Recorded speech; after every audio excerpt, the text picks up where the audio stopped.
Hello and welcome to The Big Fight. So this has been a week where we in India have been really focusing on the budget and on elections in Goa and Punjab and Uttar Pradesh and on the lingering after effects of the demonetization and many other issues. But for most of the world, there is really only one story that anyone is following and following very closely.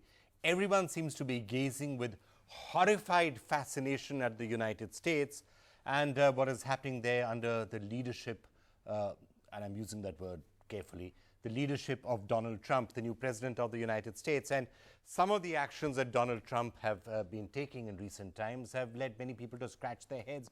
What on earth is it that he's doing? And it almost seems as if the world is now split, and if not the world, certainly America is split into two camps.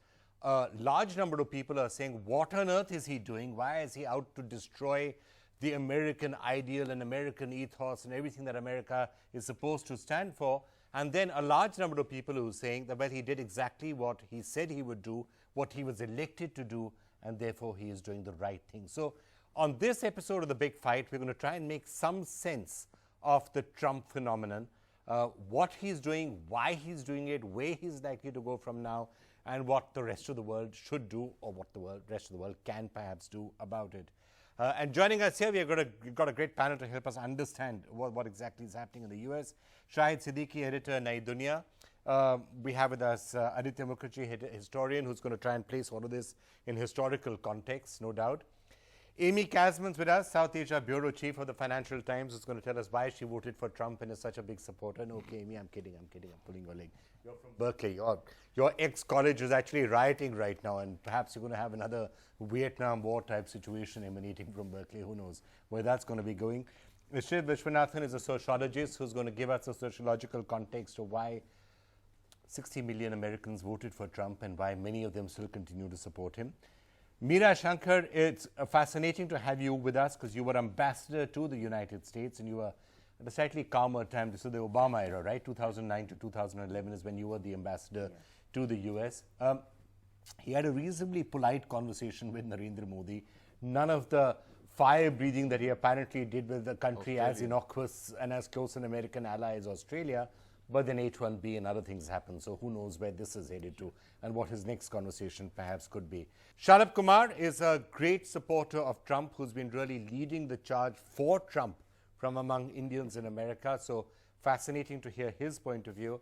And Francois Gauthier joins us as well to help us understand all that is happening, and he has his own take on it. He's, of course, a political writer and a journalist. Right. Before we kick off, Amy, would you like to help us understand exactly what is happening in your country? It's obvious that America is a country that is very, very deeply divided at this point. We've had... And Amy, does that surprise you? Because 8 years ago, 10 years ago, maybe even 15 years ago, if somebody had said America is going to be a deeply divided country, you wouldn't have necessarily thought that way. It was seeming like a gold melting pot, everyone's pulling together. Yeah, there are some differences, and yeah, there are partisan problems between Republicans and Democrats. But the sort of a schism that you're seeing right now is something that would have taken you by surprise. Trump as a candidate rung a lot of bells among a very disgruntled part of the population. Unfortunately, there were others who voted for him, not because they liked him so much, but for some, people, including like feminists who are liberal in many ways. Some of them had serious problems with Hillary. I've heard people tell me that, a lot of hardcore feminists felt that Hillary should have left Bill Clinton back, when he was in the White House doing naughty things with interns. So it was a very tight election. It's also really important to remember that Donald Trump, he lost the popular vote, and it's one of the worst. He did not win like an overwhelming mandate of the American people. Having said that, let's just put up a map of the United States. So here's the interesting thing of what's been happening in the United States, and by the way, it might happen going forward again. Yes, he lost the popular vote, but given the distribution of the population in the United States, which is partly why it's happening, you've got California and the East Coast, which are arguably liberal, democratic, and the rest of it.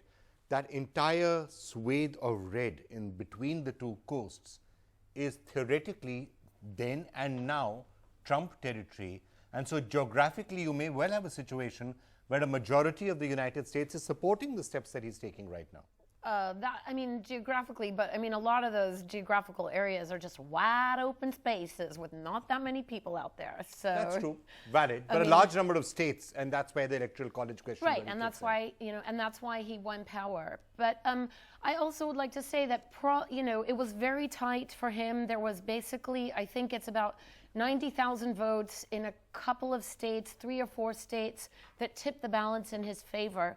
I think a lot of the people that voted for him probably thought that some of his rhetoric is, extreme because he's a candidate and he's trying to rally his base, and candidates always make big promises when they, are running for office, but once they come to power, the weight of the job weighs on them and they settle down and they start wrestling.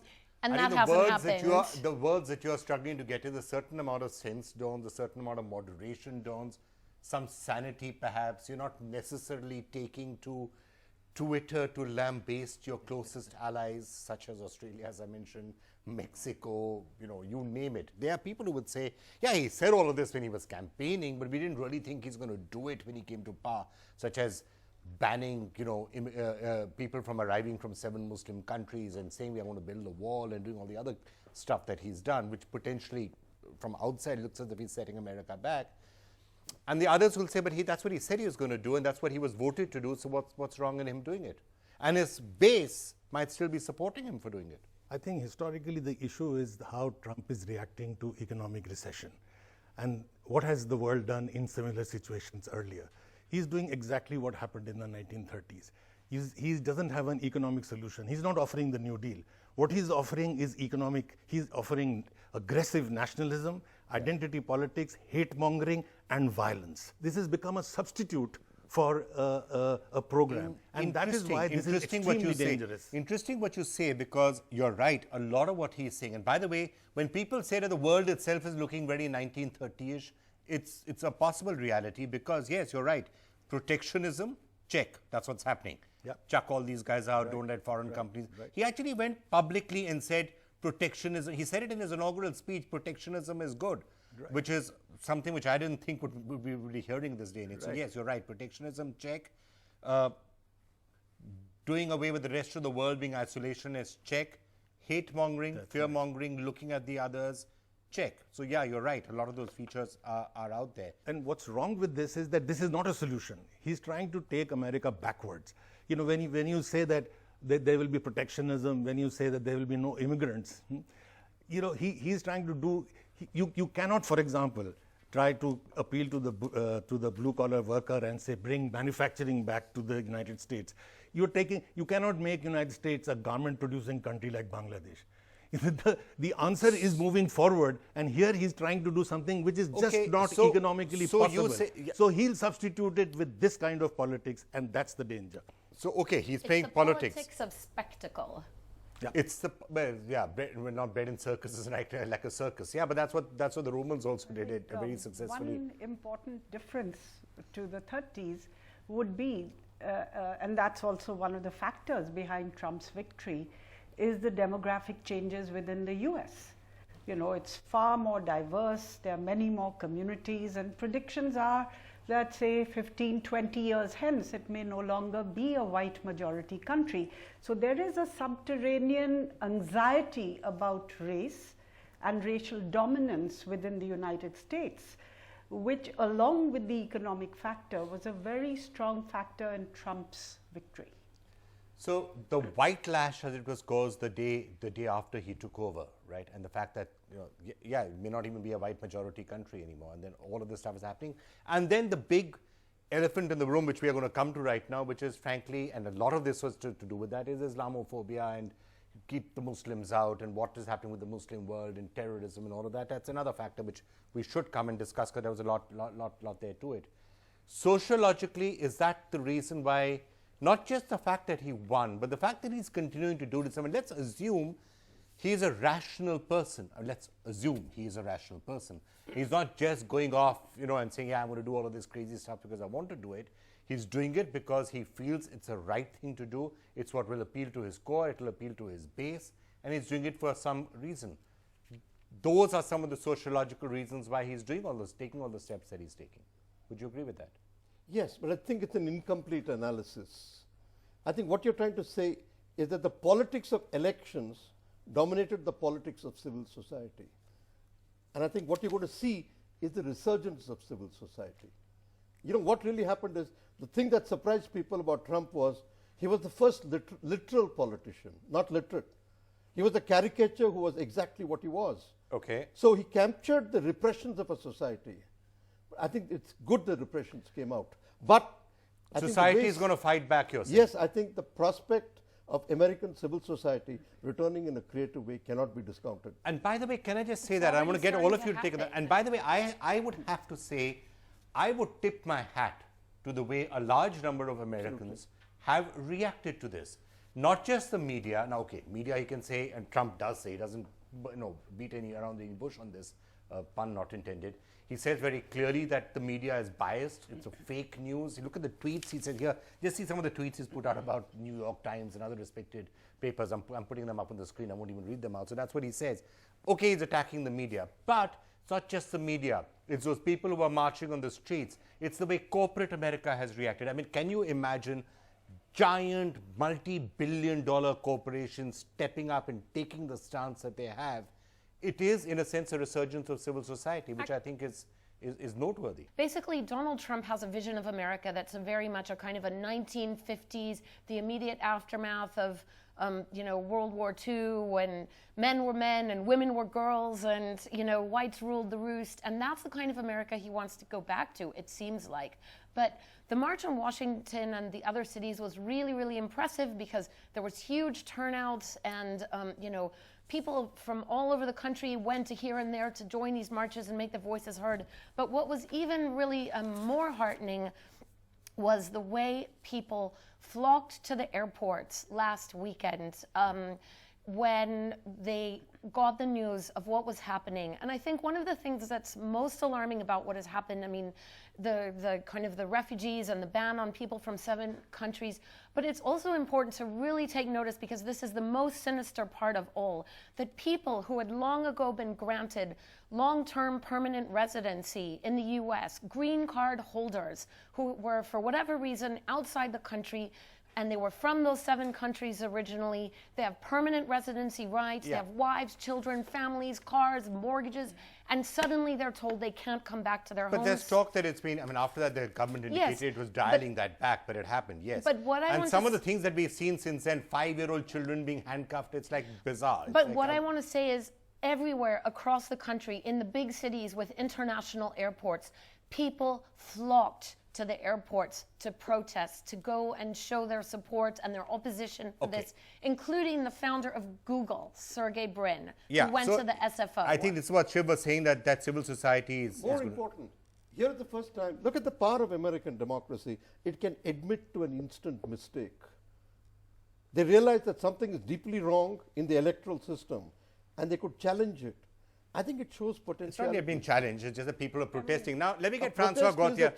Let me get Francois Gauthier in before I come to Shahid Siddiqui. Francois, one view would be, and I don't know what view you're going to take, but that's a reaction that we're getting not just from America, but also even within India on social media and other things, saying, yeah, you guys are going on, you're a bunch of liberals and on the elite media who've got this viewpoint. Actually, Trump's a great guy. What he's doing is absolutely the right thing. And everyone else should be doing similar sort of a thing. Not just people from these 7 Muslim countries should be kept out, but all of them should be just kept out. How do you react to that sort of a viewpoint?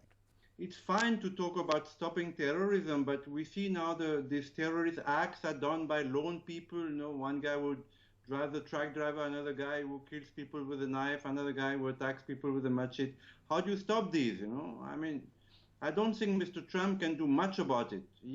This is a new type of terrorism, and we're all helpless. Every country in the world, including the United States, will be helpless in the face of that. No, so Francois, what is it that you're saying? You're saying it is correct to have limits and bans on allowing people, for example, from these 7 Muslim majority countries and others from entering the United States or other countries. Are you saying that is the right thing to do? I don't think Mr. Trump can do anything about this type of attacks.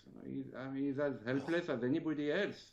no police and no intelligence agency in the world can stop these attacks. So Mr. Trump cannot do anything about it. And stopping the refugees from coming now from the 7 countries is not going to help him nor help America. I just wanted to draw the attention to the dissent note given by about 1,000 State Department officials who have disagreed with this policy, and they've disagreed on 2 grounds. One is they say that it will not be effective on grounds of efficacy, and that rather than deterring terrorism, it is more likely to actually instigate acts of terrorism. And you know what the Trump government's reaction to that was? If you see ISIS statement has welcomed it, because it says that America is exactly what we told you it was.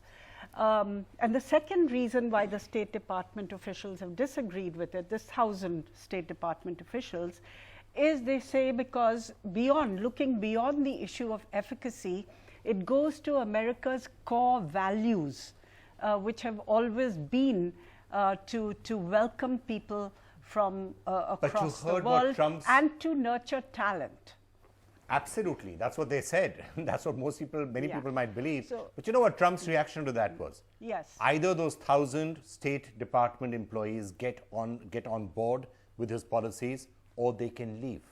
But he fired the Attorney General because she didn't agree with what he was doing. After that is when the number of signatories increased to 1,000. Before that, it was much less. Oh, so that's an example of the courage I think a lot of people in America are showing, and I think, frankly, that they do deserve credit for that. Shahid Siddiqui, let me just come to you on what I was saying a short while back as the elephant in the room. Why is it? Look, we can keep talking about some of the other factors around it, but even this ban on these 7 Muslim countries, the fact that it was widely criticized, it was fantastic. You got people lining up in airports and others to protest it.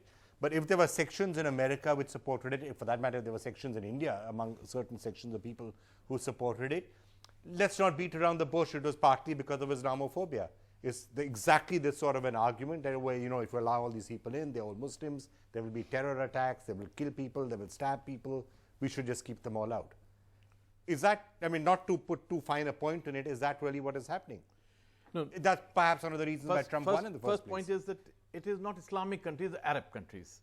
And those Arab countries where America went and created the problem, where they destabilized the regimes for whatever reasons, for all good reasons, to bring democracy to those countries, and there were a lot of people who stood with the United States. Today they are being told that they cannot enter America because America treats them as terrorists. And that's where and the creation of instability, by the way, is something which ISIS wanted. If you read the management of savagery, ISIS said we should have instability in these countries. All through the campaign, Trump said that Bush and mainly Obama were responsible for the creation of ISIS. And it were the American mistakes which led to this creation. Yeah. So if the American mistakes led to the creation of these terrorists, then America should be helping those who are fighting them instead of fighting those who are fighting the terrorists. And now let's come to, now what he's doing is he has been playing to the gallery. But the problem with the liberals and everyone else was we were reacting in extremes to him without understanding what he was planning to do. We never took him seriously. I'm asking you a different question. Now, we've had 10, 20 decades of terrorism. Now, you can go on arguing that terror has never killed as many terrorists. How many people have died after 2001? How many people have died in terror attacks in America? What's the figure, Amy? 45 people? Yes. Maybe 30, 40, 50 people. 11,000 died. I think Fareed Zakaria were putting out these figures. 11,000 probably die every year. Many times more. Yeah, I think it's really, really important in this debate. I don't want to allow this notion that, to stand unchallenged that somehow the only security threat that Americans face is, coming from disgruntled, radicalized, individuals or Muslims, from the Islamic faith. I would like to say that if you want to start talking about lone wolf attacks, there have been brutal, horrific lone wolf attacks committed in America by upper-class white Americans armed to the teeth. I get what you're saying, but I'll tell you part of, and let me come to what my analysis and my thesis, and then I'm going to get all the sociologists and historians to tell me whether I'm right or wrong. Part of what is happening in the world today, I feel, is that Ideological echo chambers are becoming more and more pronounced. There was an era of mass media where everyone was talking up to each other and you were getting a certain amount of inclusiveness. Now, you're having a situation where liberals and others are talking to each other and saying, look, this is all crazy, and taking exactly the same arguments as you're taking, as Shahid is taking, as others are taking, and it all makes perfect sense to us. But there's another large population out there who are not engaging in this discourse or listening to this argument, who are simply saying, man, look at all these Muslim terrorists, let's just keep them all out. And that is the constituency that Trump is appealing to. That's the point I was making. I'm just trying to put it bluntly. Because We might as well acknowledge what is happening. Shahid, am I right in saying that's what's happening? That's the point I was making, that liberals didn't take Trump seriously. Everybody I talked to in the United States, they said, no, he's not going to come. Even the conservatives, they said he's not going to come. And even if he comes, he won't be doing what he's saying. But nobody really seriously analyzed that man, and that man has come. So and he represents, he does not represent himself. He represents a thought process, a reaction which is there, and the liberals have to face it and counter it. Not counter Trump, but the counter that thinking which is now prevalent in the United States, in Europe, even in India. So we have to face the reality. And then what is the reality? The reality is that there is a terrorism which is bracketed as Islamic terrorism, whether we like to call it or not, and there is a reaction to that, a genuine reaction, a false reaction, a psychological reaction. A lot of reactions are there. Okay. Francois Gauthier, Shahid Siddiqui saying, and let's start coming to terms with what is actually happening out there, because only when you discuss what the roots of the problem are that you're going to try and find solutions. Would you agree? I don't know about Mr. Trump. I'm waiting to see, whether he's a catastrophe or whether, he's something new in the political world. But the people who have elected him, and I think it's true in every Western country, they are becoming scared because there are so many terrorist attacks, and they also do not understand how the Muslim majority always keep silent about these attacks, or else excuses them because of Palestine, because of Kashmir, because of Chechnya, because of poverty, because of unemployment. So there's always an excuse, underlying excuse, within the Muslim community and as well as the liberal media about this attack. So in India, is that people do not understand how the politicians can, be so blind and can keep saying that this is not Islam, this is nothing to do with the Quran. But these people do read the Quran properly, and if you read the Quran properly, you will see that, okay, I mean, it's a holy scripture, but it's been written, 15 centuries ago, and it's okay for those time, but not okay for that. It needs to be reformed.